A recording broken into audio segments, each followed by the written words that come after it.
What if the antidote to trauma was hiding in your headphones all along? Well, it kind of is. Studies do show that trauma and music therapy go hand in hand, but that starts to become a little tricky when your trauma is in a constant beatbox battle with your healing. Today, I'm talking to a former missionary and ex worship leader named Dan, who uses the power of music to heal from the same institution that taught him to make it. He did eventually leave that high control group, but I think we've all learned by now that life after leaving isn't exactly sunshine, lollipops, and rainbows. That brings us to last week when someone DM'd me a Spotify link to some random artist I'd never heard of called Dan the Voyager. After looping that album a few times, an embarrassing amount of times actually, I knew I had to bring him on to share it with you. Our conversation went a little bit different than my usual ones, and I love a culty convo, don't get me wrong, but this one left me feeling a little bit lighter afterwards, which was really refreshing. So yeah, stick around if you're overdue for a good palate cleansing too. I do want to talk about your music, obviously. In order to tell your story about your music, we should maybe start with religion and how you grew up and your beliefs and what led you to even creating music with this type of message to it. Sure, absolutely. So I was raised in a very religious, very structured home, very heavily controlled. We were very much told how to act, instructed how to act, and held to that very strictly, and came from a home where my dad was a pastor, both of my grandparents were pastors. It ran in the family, being not just at church but like involved or leading church, you know what I mean? It was just kind of what the men did. And so for me, I got into music young. My parents bought me a guitar and got me guitar lessons when I was 9 or 10. Mostly all I listened to was what my parents listened to, which I think is most kids, right? So lots of contemporary Christian, Stephen Curtis Chapman, Michael W. Smith, Newsboys, Audio Adrenaline, DC Talk, all the classics. And then that evolved, I kind of got into like the younger version of that. So like Reliant K was a huge thing for me. And then eventually started getting into some of the more like harder Christian stuff. So like Under Oath was like one of my like, deepest like inspirations of just like as a kid, like hearing them for the first time, it just like connected, man. And I loved everything that they did. But that's also when things started not being cool with my parents about that.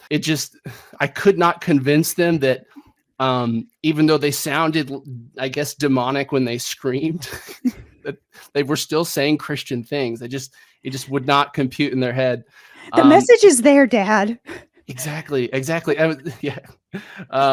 Anyway, so I started getting into that, and having learned guitar, I started playing that kind of music.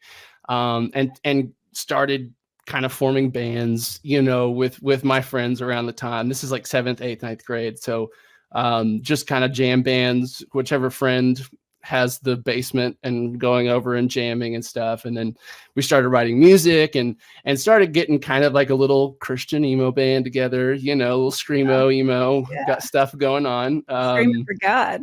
Yes. And I, of course, scream myself, Naturally, I expected nothing less. Yeah. Right. Yeah. And I was writing pretty much all of our music, and all just so Christian emo-y, my bleeding sinful heart, you know what I mean? Like just like all the tropes, all of the things you would expect. But this was not cool with my parents, and I was really finding a lot of inspiration in that music, and a lot of like inspiration to write, and just like I was motivated to get better at music and to learn guitar better, because I wanted to play like my favorite bands and all these kind of stuff. And when my dad kind of put an end to that, pretty much kind of killed all of my musical drive and like kind of musical ambition at the time, because they basically said I can do music, I could play guitar, but only in church or like in like a worship leading context. And I figured out pretty young, you don't have to be that good at guitar to play at worship. Like I'm not trying to like, but you just got to know like G, like the C chords, and then use a capo, and you can play every song that there is. A C, D, and E. I mean, you're set. What hymn can't you play? Exactly. And so, there was I just kind of, music just became a thing to me instead of like something that was a part of who I am, or I guess something that I kind of identified with. Um, and so that's kind of where music stayed with me for like, 10, 15 years, the next 10, 15 Almost years. like detached in a way. Yeah. Yeah. And because it was there, I was doing it Yeah. every week, you know what I mean? Playing, and there's still parts of it I enjoyed. I loved playing with a band. I loved kind of that synergy that you get on stage, and um, that stuff is awesome. Like jamming with the band, doesn't matter what song you're playing, but being, in sync and having a good Yeah. time and playing good music is a really great feeling. And so there were still parts of it that I was still, that I enjoyed, but it just, it lost that focus that I had on it before. Yeah. That Makes kind of sense. what it was to me. And so, like I said, yeah, that kind of is what the next 15 years of music looked like for me. And so about 10, 15 years later, when I started kind of deconstructing and going through kind of a lot of just life turmoil, some by my own mistakes, some by just life shitting the bed, as it likes to do at times. It And be like that sometimes. it do. And so, you know, really got into a really deep, deep, deep dark depression state Mm. for a long time. And I was basically emotionally numb to everything. I was dealing with a lot of pain that I just did not feel like I had the capacity to even start to deal with. And so it was just kind of emotional numbness and pushing everything away. And around the time that started to, I started kind of finding some breakthroughs, or kind of finding some hope and finding a way out of that space. I kind of found music again, and up to that point, like I really hadn't touched my guitar except for like singing my son, songs at night before bed. Like that was the only time Yeah. I had touched it in years. And we'd only, we sang the same two songs every night, so it wasn't a lot of variety. And so I got really good at those two songs. But it started coming back, and I was like, man, I should just buy a little, $100 MIDI keyboard and just mess around. I've already got Yeah, a Mac tinker. because I'm a video editor, so I've got enough power to run all the music software and stuff. And as I started finding music again, and simultaneously kind of taking big steps in my own kind of healing journey, like through therapy and through all this self work I was doing, music started just to become almost more of a coping skill than a hobby. You know what Yeah, I mean? I do. Even honestly, even yesterday or Tuesday, I'll say Tuesday was a rough day for reasons that just happen sometimes, and there was nothing to do about it. And my response in that, for me, depression is very spirally. Yeah, Like when it it's starts, it relatable. kind of becomes like a spiral, and like the longer I stay in that spiral, the worse it gets, the Yep. further down I go, and the longer it is, the harder it is to climb back out again. And so, I feel like over my time, I've started to be better at recognizing the beginning of that Mhm. cycle and have found ways to intervene. You know what I'm saying? Yeah. And music is like the default intervention for me. If I'm spiraling, if I've got too much going on in my head, like I'm trying to fix too many problems, or I've got problems that I don't know how to fix, or I'm just stuck in the past in painful memories, Mhm. going into music and either, working on a song that I have made, or writing something new is just like, um, it's a reset for me. And so, and at the same time, the stuff that I'm writing is about everything I'm starting to go through and healing from and all this kind of stuff. So, I write about what I go through, and I can't really help that. That's how I've learned to survive, honestly, in the Yeah. last few years. And so, now I'm at a place where, I've been making music for a couple years now, experimenting, getting better. And I just self-produced my first album, a shorter album, 7 songs, but almost 30 minutes. And so, Yeah, and it's a collection of songs that helped me get here today, helped me get to this point. Yeah, I Well, what think I love about you writing about, you mentioned writing about your own experiences or like Mm. what you're going through in that moment. And I think that's conveyed really well listening to those do you say 7 songs? Listening to those Yeah. 7 songs, which I said that to you in an email, but like it's really embarrassing. I kind of kept that on loop for a while, just like working and editing, like throughout several of my work days. But genuinely, Means a I lot. Thank you. think that's the type of music I connect to, and a lot of us connect to, is music that is not just relatable, but I think when any piece of art is made from a deeper, meaningful place, Yeah. that's conveyed by all kinds of people from all walks of life.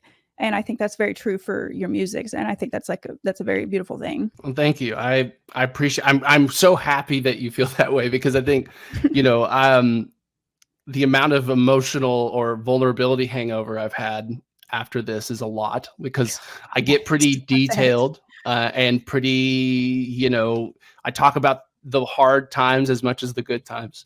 And so that's awesome. That makes, there's part of you that always hopes that'll happen when you're doing something personal. There's so much doubt still. There's so much just like, and there's moments, I was telling my wife, there's been so many moments, and they've been momentary, and I haven't actually thought about it, but there's been moments where I'm like, what if I just don't release it?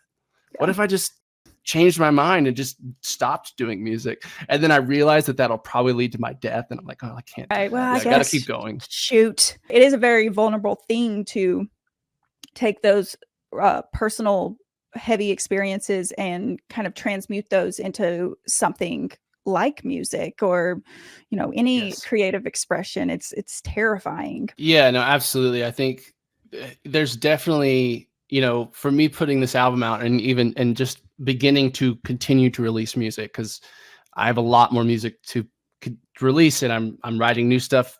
This last 2 weeks I've written a couple of new things, and so I've this beginning of a trend, me releasing music. There's this part of it that is, of course, like, and I'll say, like, the best part of any response I've gotten out of this is the people that have reached out and said, hey, like, this song, I felt it. You know what I mean? I've been there. Or this one really got this one, I felt whatever. Like, people that have said, like, I've also felt these feelings, and thank you for writing this, or thank you for putting this out there. That's like the most, like, the moments when I feel the least alone, And there's definitely part of, like, that is part of the reason I wanted to put this out there. But another part of it is just because I feel like it's kind of me being true to myself a bit, in a way that, I used to live a very kind of public life as a Christian missionary, and kind of that was a part of my public identity that I was very actively, maintaining. To me, putting this out there is kind of maybe correcting the record of who I am now in some ways, and there's something very freeing and very, like, kind of stepping into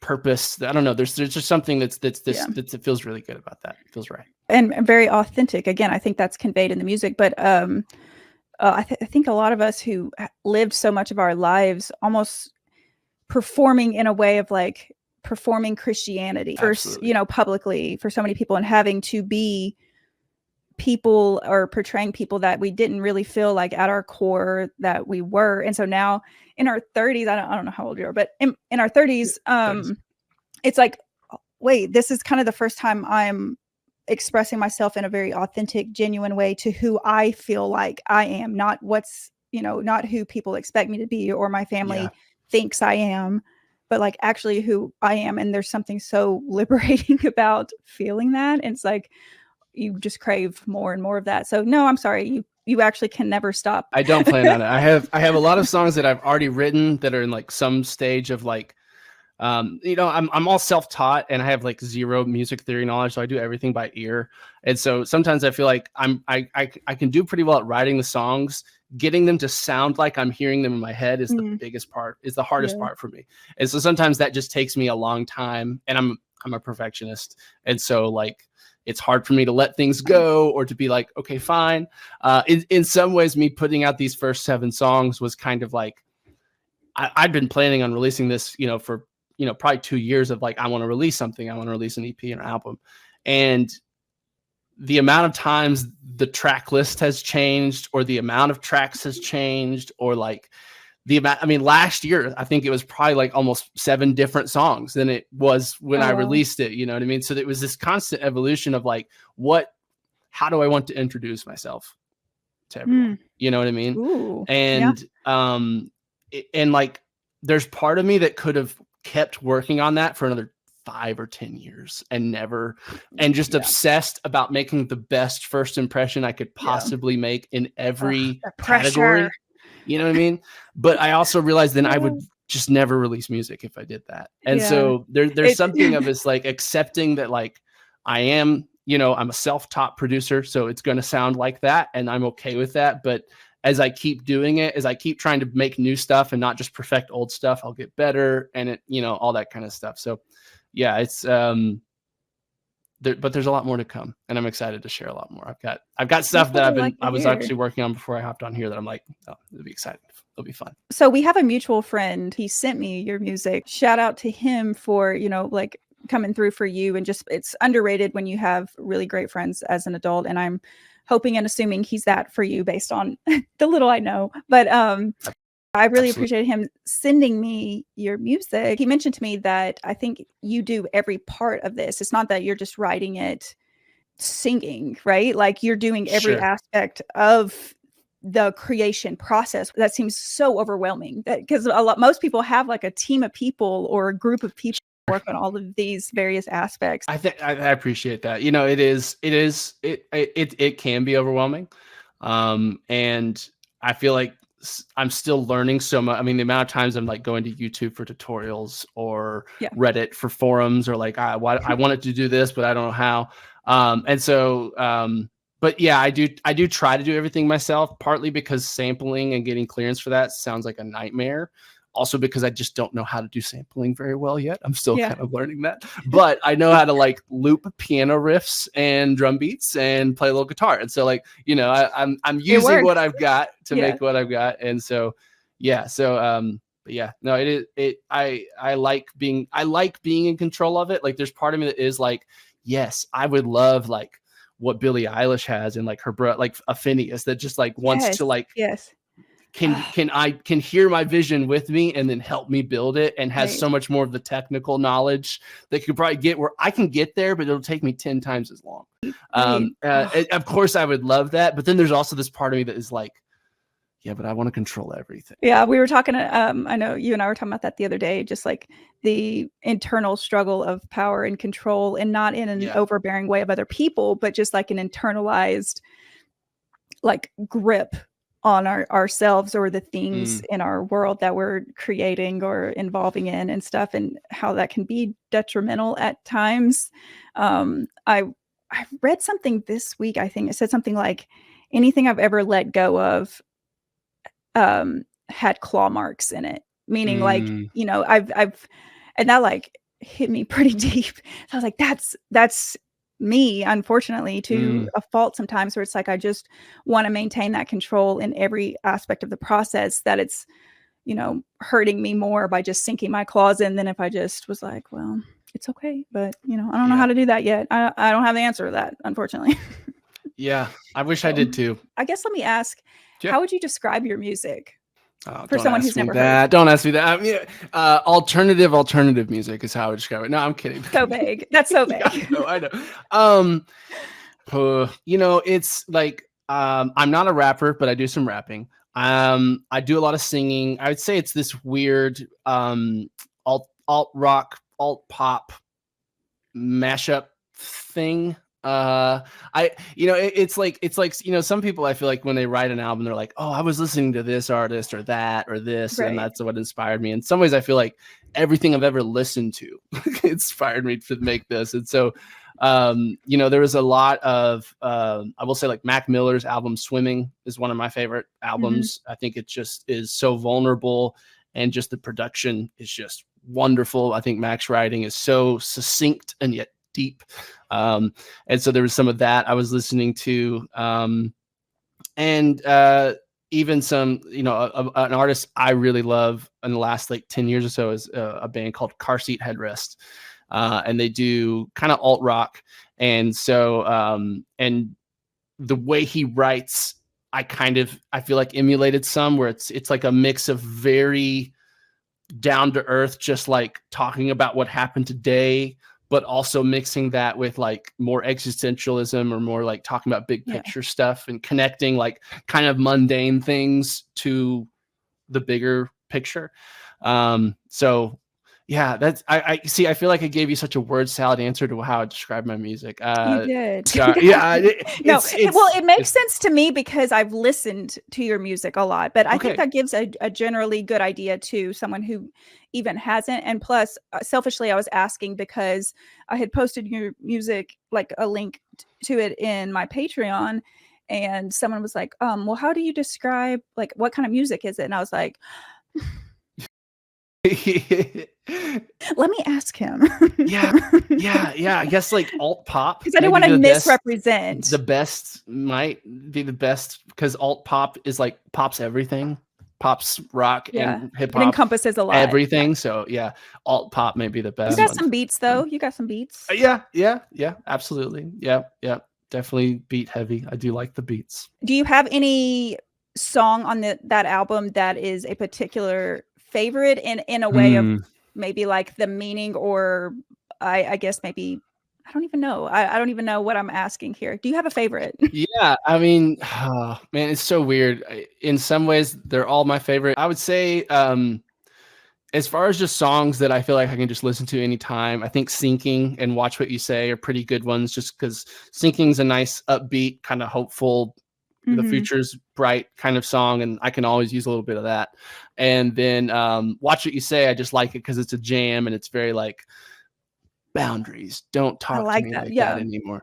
And so those are fun. I would say like one of the more, I guess, vulnerable ones that I think I like, but is also like makes me nervous, is called Brother. And that song really is about how it feels to leave religion, or at least like, or a religious community, or even really any tight, like very inclusive kind of exclusive community. And the song is I mean, the chorus is, they called me brother, but they don't call me no more. And really, it's literally saying like, they called me a brother, and really, it's what I'm talking about is there are relationships that I had there that I felt were closer than family at the time, and that dissipated what seemed like so quickly. And so, yeah, the song is literally about that. It's about the feeling of loneliness coming when you have, I guess, diverged from a community of faith, or diverged from any kind of community like that. And so, it's not me saying, it's not like a blaming song. It's not like I'm mad at them. It's more of just like a description of the pain that was felt during that time. And I even, I kind of even say at the end, like, I kind of draw the attention to, like, when some of those relationships dissipate, when you're exiting a community like that, and you're now the odd one out, you're the black sheep, you're the one not a part of the group. The group's over there, you're alone. Yeah. It's really hard to be the one person to reach out to the group again and be like, do you maybe want to accept me again, or something? You know what I mean? Like, it's so difficult to be the lonely person to reach out to the friends that don't seem to have much interest in you, at least. And so, it's kind of this acknowledging of like, I mean, I guess I could have called too. Yeah. But like, what was there to call about? And it's a complex song. I feel like all of my music is like, it's trauma's complex. Yeah, that's why they call it PTSD. Yeah. No, but I think that's a good point. Because if I were, if I just told someone, I'm like, oh yeah, this music's about like deconstructing a little bit, or what some of those painful experiences are like leaving religion, I think it's important to express that it's not like a woe is me. And I think that's what makes it relatable, no matter what type of religion someone's come from, or even outside of religion. It's almost like a universal common thing, millions of us share is pain, right? We've all Yeah. experienced pain in some way, or we've all experienced loneliness or isolation from people we care about in some way. I feel like I'm constantly just trying to figure out what my cadence kind of is going to be with music. I'm always writing, and I'm always working on things I've written. Music is just something I do. Not every day, but like, a significant portion of my week. That's just what I have. If I have time, that's what I'm going to go do. And so I'm working on, collecting another songs for release. I'm kind of debating.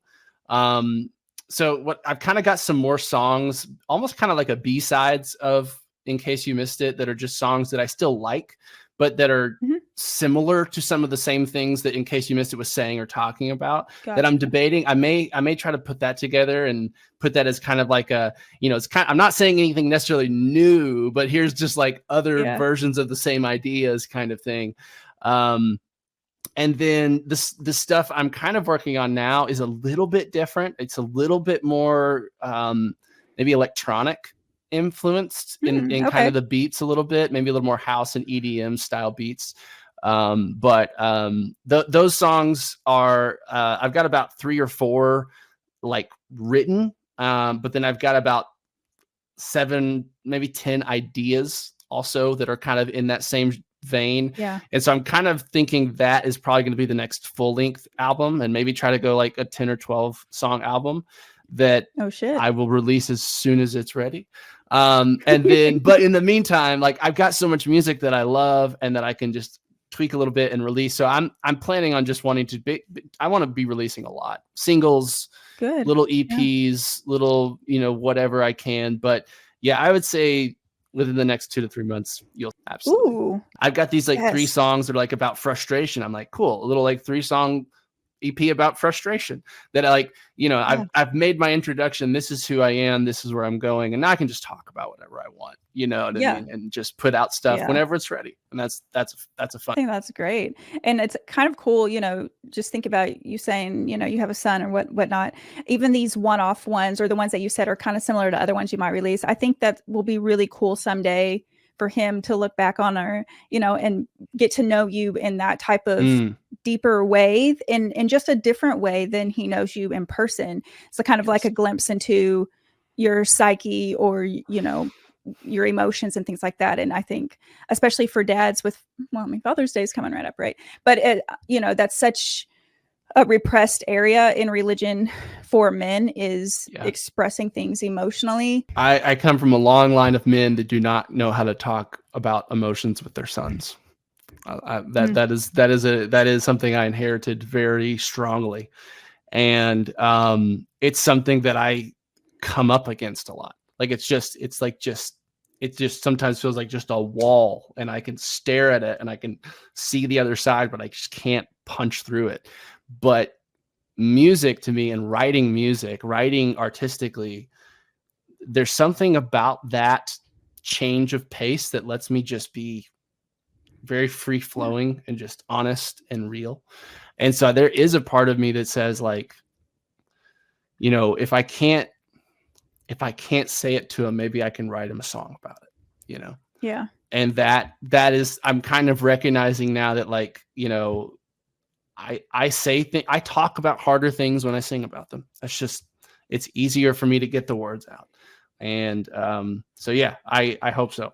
I hope so. You're breaking that cycle, and that's like a hard, that's a lot of pressure. And I'm having to be that person in my family too, not from the guy side of thing, obviously, but it's not glamorous. Like everyone talks about like breaking the cycle and being the cycle breaker and breaking generational trauma. And I'm like, fuck this. Why? I don't want to do it anymore. Someone like I have 7 siblings. One of you motherfuckers needs to, it's y'all's turn, because I'm tired, but it's so much work constantly. And it's this constant, just like, it's always there. Like, you always know, I can't stop. I can't quit. As soon as you think you got part of it down, it like surprise. You're like, it's over there now too. I didn't see it over there. No, really. Yeah. No, it's exhausting. And I think it's something that, I think I don't know all of your story, but I think we kind of identify that we came from like family systems that did not work for us. Like Yeah. my life fell apart multiple times because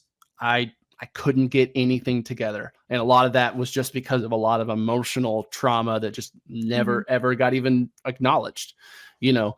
And so it was either find a new way of everything or die for me in so Yeah. many ways.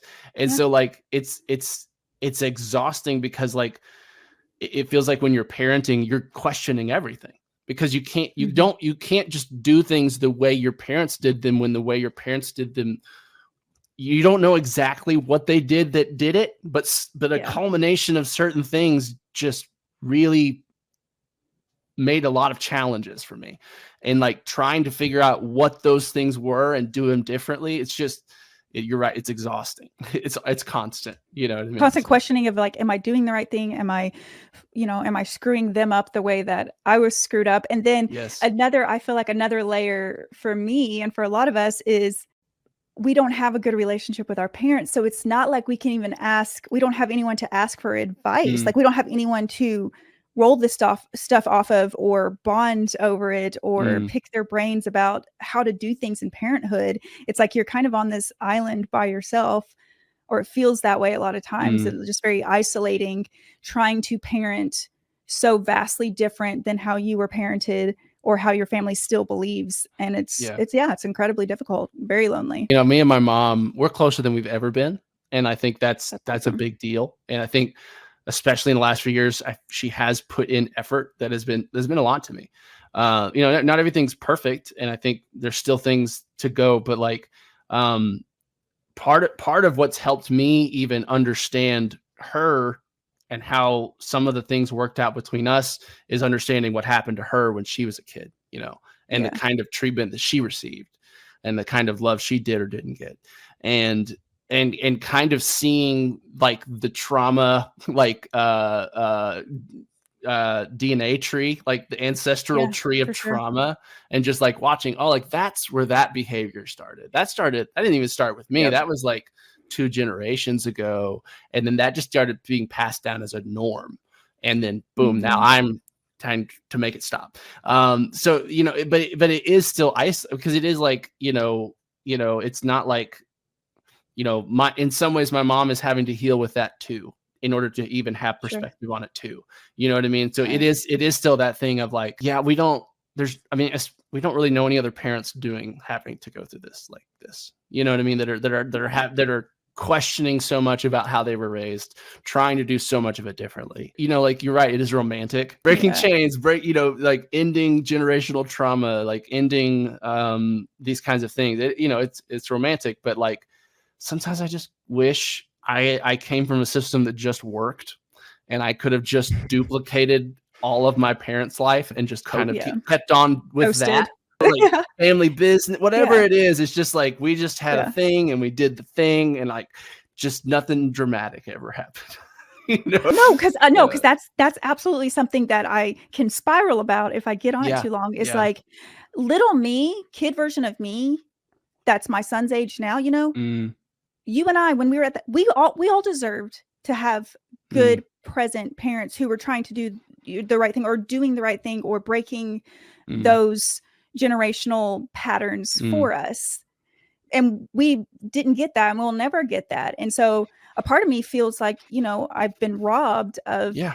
even my Yeah. childhood or my adulthood because so much of my life has been undoing all of the damage that was done. How cool could I have been? I could have been probably a cool person, but here we are.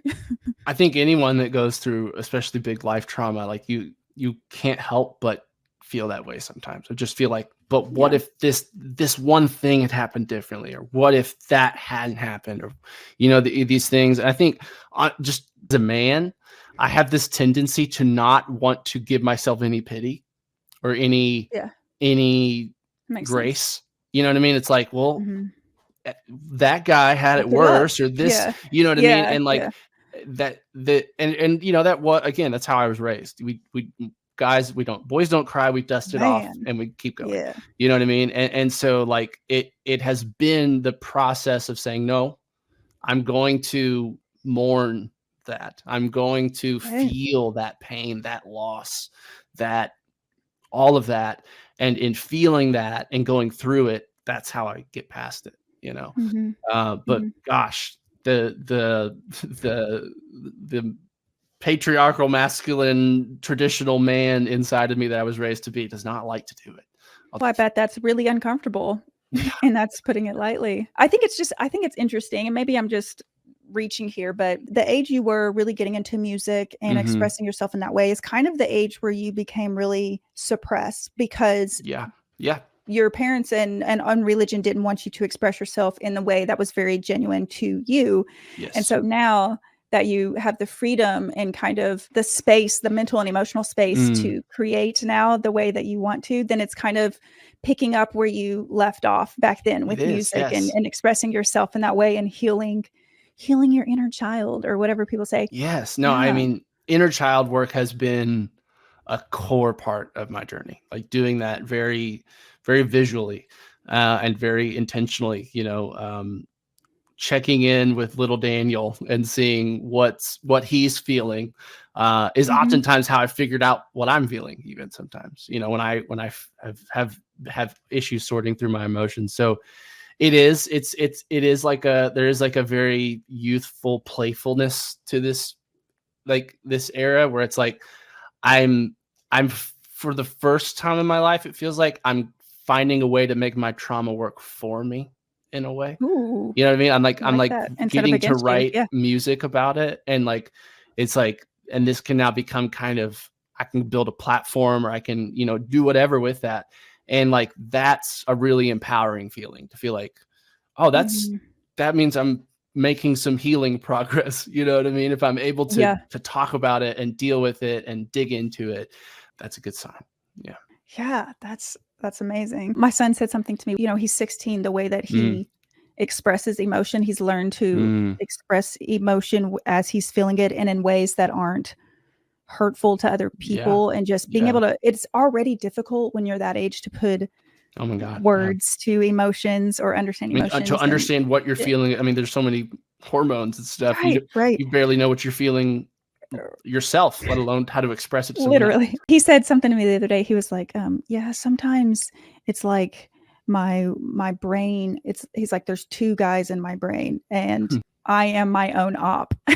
Mm, mm. I was like, "Bro, I kinda feel that, like, for Yes. real." I mean, Where yeah. it's I'm just always like you're battling. just yourself. Yeah. Yeah. My higher self is always battling against my maybe more instinctual self. I don't know. Yeah. Yeah. Negative. Well, now I've got to talk about one of the songs I've been working on. It's called Bully. It's Ooh, literally about inner critic. The hook of the ooh. song is bully No, in my really? head, won't let me forget all I did and said. I think we're gonna be Wow. friends, right? And so the idea of it is like, because inner critic for me was constant. And my dad Mhm. was a I inherited directly from him, that kind of perfectionist critic. Nothing's ever good enough, blah blah blah. Yeah, And it's exhausting dealing with that all day. It's truly. exhausting. And at least for me, how I started figuring out how to deal with that was understanding that a lot of the time that inner critic, what that really was my fear trying to protect me. Mhm. That inner critic Yeah. that's saying, okay, well, we're doing too much of this. And what if we do so much that it causes this? Right. Or we're not doing this. But now we're going to fail because we're not doing, like, the inner Yeah. critic always takes like the smallest things to the greatest extremes. Like, you didn't work out Mhm. today. You're going to Yeah. die. You are not, Yeah. you slob. You know what I mean? It's like things like that. Right. And so it's really easy to want just to resist that, just to be like, just to try to escape the inner critic whenever he's yelling at Yep. you. Just find some Yep. dopamine, whatever it is that gets into escape. And what I found for me was actually acknowledging him in a way, befriending the bully in my head, befriending my inner critic, and saying, okay, first of all, a little harsh. Let's tone it down. Yeah. But also, Yeah. I hear you. It's this act of like acknowledging what the fear is trying to tell me. I see that you're afraid that if I don't do this, I will die, or something else that I don't want to happen will happen. Yeah. I've got my eye on that. Thank you for keeping that. Appreciate. Yeah. Let's keep going. You know what I mean? And so like that, this song that I'm working on that will be, I think, a part of the full length album when I'm ready is Bully. It's uh there's a bully in my head that won't let me forget everything I've done and said, but I think we're going to be friends. There's a bully in my head and he always thinks we're going down again, but I think we're going to be friends, and so, yeah, I'm excited. I can't wait for that one. Yeah. The Gen Z version of that would be how to make an op your homie. Yeah. Yes. Maybe I need to do like a translated version. You should. Yeah. No, that's exciting. I'm really excited for that because, oh God, how many of us are that way anyway? Yeah, as far as bullying ourselves, like Yep. My mom was my first bully, but I was my second bully. I know exactly what you mean. Yep. Absolutely. Yeah. They really get in your psyche. They really burrow in there. Parents are always in your heart, even when you don't want them to be. That's like the theme. No one on a Hallmark card somewhere. Exactly.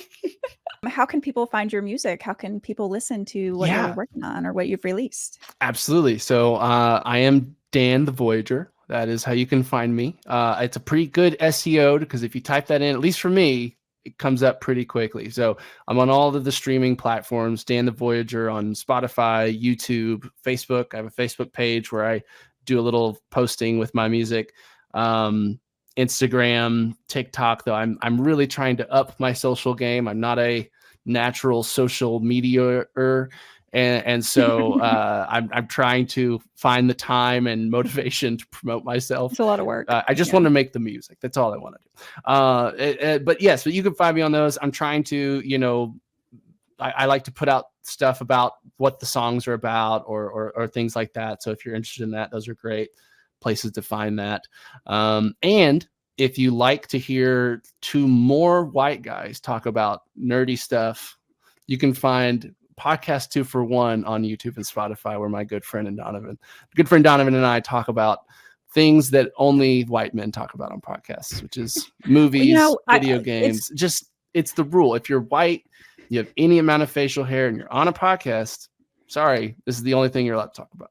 I mean, if there's one thing this world is lacking is white men with a podcast. Right. That's what I always say. But yes, Dan the Voyager. Find me in all the places, listen to the music, talk to me. I love to talk and respond to people and stuff like that. I want to acknowledge how truly grateful I am to every single one of you that's played a part in making Culture Shock more than just another channel. It's really become this supportive community, and it's more than I could have ever asked for, and honestly, more than I've ever had. Actually, I will ask for one tiny thing because it is my 36th birthday this week, and as the birthday girl, you kind of have to do it. I think it would be so cool if you guys could bottle up some of that awesome love and support and send it over Dan's way. You can follow him on Spotify, loop his album like I did, or leave a nice comment for him to read later. There's actually one more thing. My anti-cult club on Patreon are some grade A, next level, top tier heathen human beings. So shout out to you, Sadia, for being an absolute powerhouse of support by coming through on every single platform to show some love. Really impressive. The next shout out goes to Punk to Pasture. I appreciate you making me feel a little less crazy by sprinkling a little dark humor and metalcore references throughout the day. You know that speaks to my traumatized soul. And Lissa, I think you're one of the sweetest people ever, but you're also the #1 hype woman Hawaii has ever seen. And aloha from the natural state. This is where I'm supposed to tell y'all to like, share, subscribe or something, but I already used my birthday wish. However, if you accidentally played another Culture Shock episode right now, it wouldn't hurt any of my feelings. I'm just throwing that out there.